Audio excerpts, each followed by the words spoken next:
play Seven Wonders. In Seven Wonders, you are leading one of the 7 great cities of the ancient world, exploiting the natural resources of your lands, taking part in the eternal march of progress, developing your commercial relationship, and asserting your military might. The game is played over 3 separate ages. At the end of each age, you will compare your military might to your 2 neighbors. At the end of the 3rd age, the player with the most victory points obviously wins the game. At the beginning of the game, each player is provided a wonder or city game board. You can either allocate these randomly or allow the players to choose themselves. The base game does come with a number of boards. I do have the Great Cities expansion pack, which provided, I think it was about 6 additional boards to play the game with.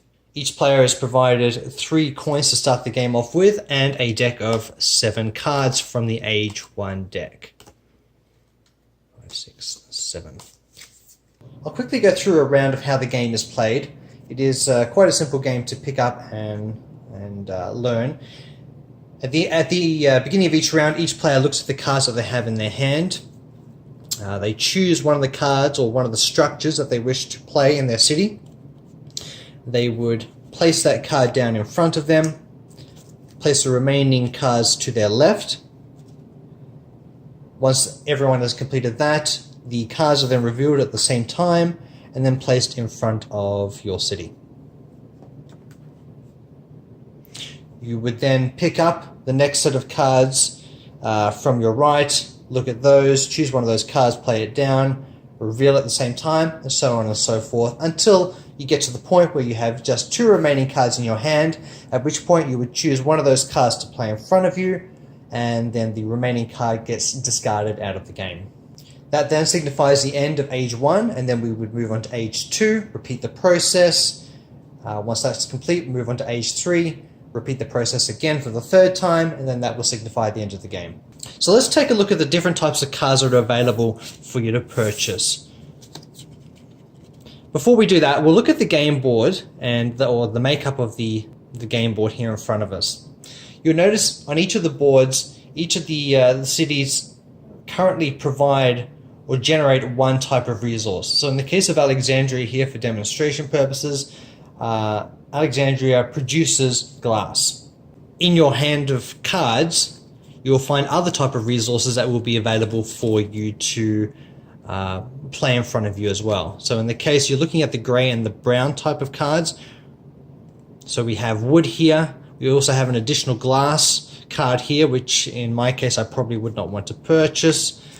We also have this card here, the Mayan Card, which provides both stone and ore. You'll notice in the top left, in this case for the mine, I would need to pay 1 gold coin to the bank in order to purchase this card. The wood does not have a cost associated to it whatsoever.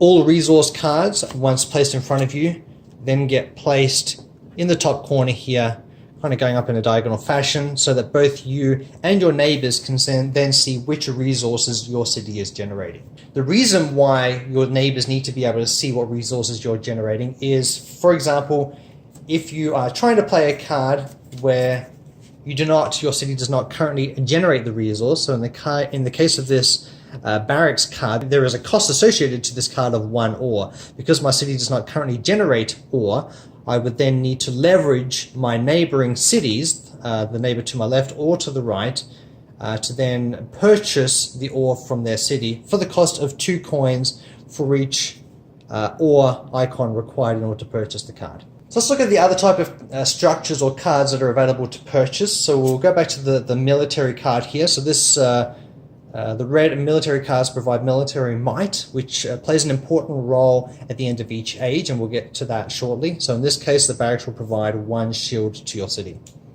The blue cards are referred to as civilian structures, and they typically just provide a number of victory points at the end of the game. The yellow cards are called commercial structures. In the case of this East Trading Post, it does not have any cost associated to it, so I could play it for free. Once it is placed in front of me, I can then purchase any of these resources from the neighbor to my right for only 1 coin as opposed to the typical 2 coins. So reducing the cost needed for me to then purchase resources from my neighbor to my right. The green cards are referred to as scientific structures. This is effectively a mini set collecting game within Seven Wonders. So as part of the scientific structures, you'll find within the game 3 different types of scientific symbols, and you're basically trying to collect as many of those, either the same scientific symbols as possible, or one of each will also net you victory points at the end of the game, which I'll go into more detail later. And last but not least, only in Age 3 are these guild cards that are available to purchase. So as you could imagine, by Age 3, the costs associated to these cards are quite extensive. However, the benefit is also definitely worthwhile. So in this case, with the Magistra's Guild, for every blue card that my left and right neighbor has, I would earn 1 victory point at the end of the game. So on your turn, you effectively have 3 different actions available for you to choose from. You can either build a structure as we just demonstrated now. You can either play one of the 7 cards in your hand under your board in order to build a portion of your structure. So although you would not get the benefit of the actual front-facing card, the card would just be placed under one of the stages of your wonder.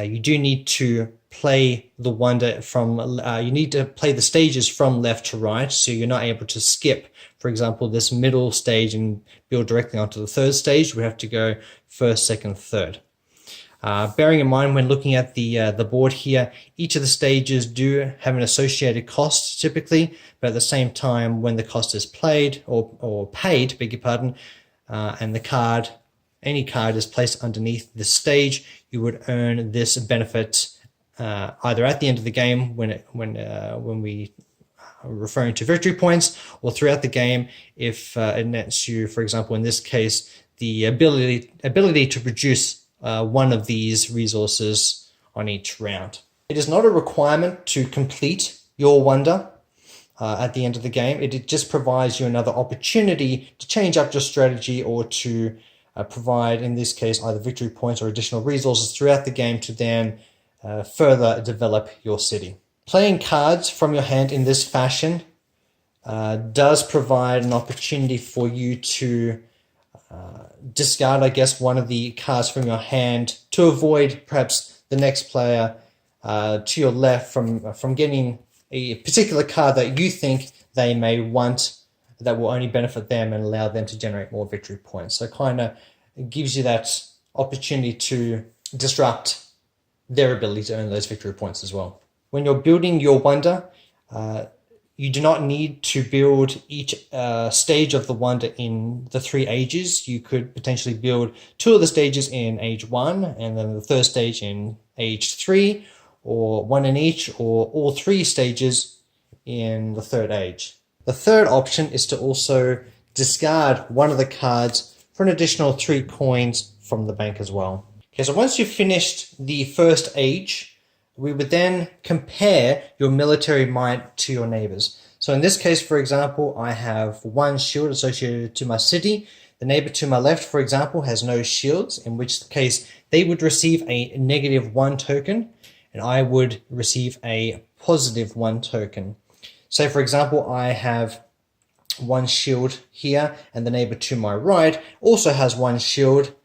There is a tie, and none of these military tokens are then distributed. At the end of the 2nd age, the same thing occurs, where you would compare your military might to your neighbors left and right. The loser again would receive a -1 point.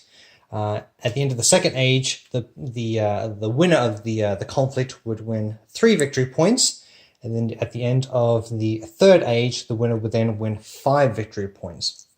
So military is definitely a strong factor to consider when you are building your structures throughout the 3 ages. You'll also notice in the corner of each of the age cards determines the way that you would pass your cards. So at in Age 1 and 3, you would pass your hand to the player to the left. In Age 2, it actually reverses, and you would place your cards to the right for your neighbor to your right, and you would pick up the cards from the left to play. So let's now finally go through the scoring phase at the end of age 3.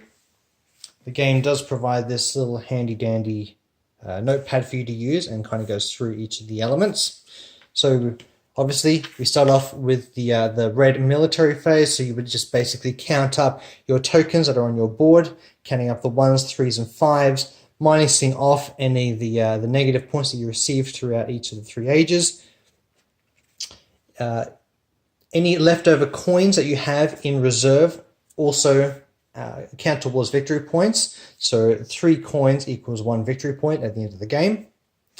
We have your age, so looking at what stages of your age you were able to develop throughout the game. In this case, for example, at the end of the game, I was only able to create or develop the first stage of my wonder. In this case, I would get 3 victory points for my wonder. Blue cards, simply just adding up the civilian structures here, so I would get 2 victory points. The yellow cards, sometimes the commercial cards do provide victory points. In this case, this card does not.